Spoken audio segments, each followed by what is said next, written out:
Hi, guys. Thank you so much for tuning in to our step into home ownership today. So, I have a treat for you. Today, we're going to be talking with a credit repair specialist, Latanya Patterson. Thank you so much for joining us, Tanya. Thank you for taking the time out. Thank you. Thank you. It's a pleasure. I'm so grateful. Awesome. So, guys, we are going to be speaking with Tanya about a few ways that we can get our credit to where it needs to be so that we can purchase a home. Now, some of these things, you might say, well, duh, but I'll tell you, it's things that you really should be paying attention to. Okay. So, Tanya, tell me, what would you tell the buyer or the potential buyer who has a credit score that's around, that 560, 570 mark, and for some reason they just cannot roll that ball up the hill to get it to where they need to be to qualify for a loan? What are some quick ways that quick practices that we can do to get our credit score to where it needs to be? Simple. Pay your bills on time because your payment history makes up approximately 35% of your credit score. A strong record of on-time payments is key. You have to have that on-time payments. They won't sell you a home. They want to know that you're going to pay that mortgage. Another tip I would say is simply just pay your debt down. The credit bureaus look at both total debt to credit ratio as well as the debt to credit ratio of each credit card. So do your best to maintain those favorable ratios for both. Another tip I would say is don't close established accounts at all. Do not do that.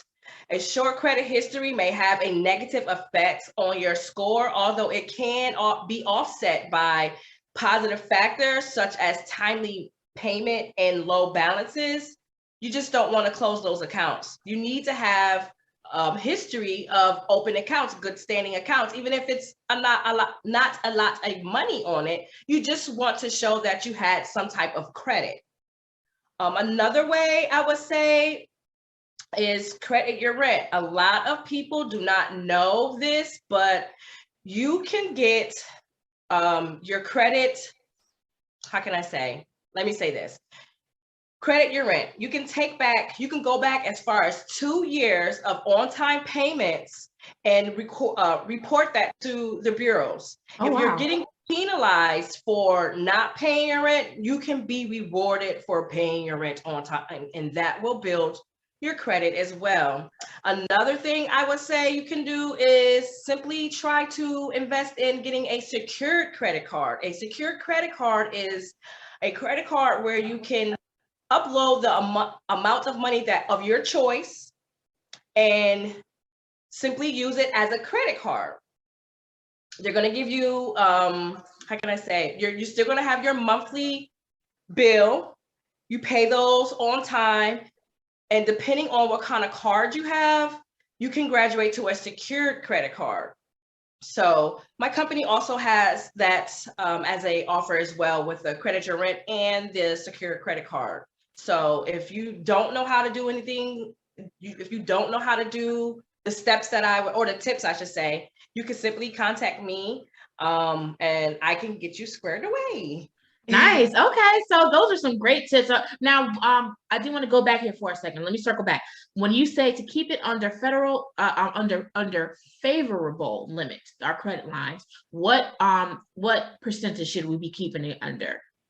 I would say about a third. You don't want to go under that, and you don't want to go over that, I would say. So, and then with your credit card usage, you don't want to go over or under that 30%. I will take it at the 10% rate just to be on the safe side. To be a little bit more frugal, I would do 10%. Now, if you got a little bit extra that you may want to go, but don't go over that 30% at all. That's going to put you in a bad place. Okay, so if we can help it keep it under that 30% of the credit line. Yes. Okay, awesome. And when should we be calling you? What if they know all these steps, they're sitting there, they're hearing it. When do we need to call you? I guess whenever we need that accountability, right? Definitely. I will put you on the spot. You're making sure they're gonna keep up with those credit cards, right? They'll pay Yes, their bills just so they ain't got to hear from Tanya this month. yes, because I will be calling. Did you do this? Did you do that? And I expect the same from you for me. You know, we got to help each other out. That's awesome. Thank you so much, Tanya. So, you guys, thank you for tuning in. I hope you learned a thing or two to help you to get your credit score to where you need to be. Again, Tanya, thank you so much for taking the time out. I really appreciate it. Um, and I'm going to put your information here at the end screen. So if you guys have any questions, any comments, or you need that accountability, make sure you call my girl Tanya here. Again, she's able to help nationwide. And of course, as always, once you get to the point that you're ready to buy, make sure you call me because I'm licensed in Maryland, but I can help you. I have a vast referral network, so I'll be happy to link you up with a realtor no matter where you are. Thank you guys for taking the time out to tune in, and I hope we'll see you next time. Some awesome information was shared here today. Who do you know that I should know? Tell them to send me a text, send me an email, carrier pigeon, however it needs to get done. Let's get you into a new home today. And stay tuned because we have some more great content coming your way very soon. Let's grow together.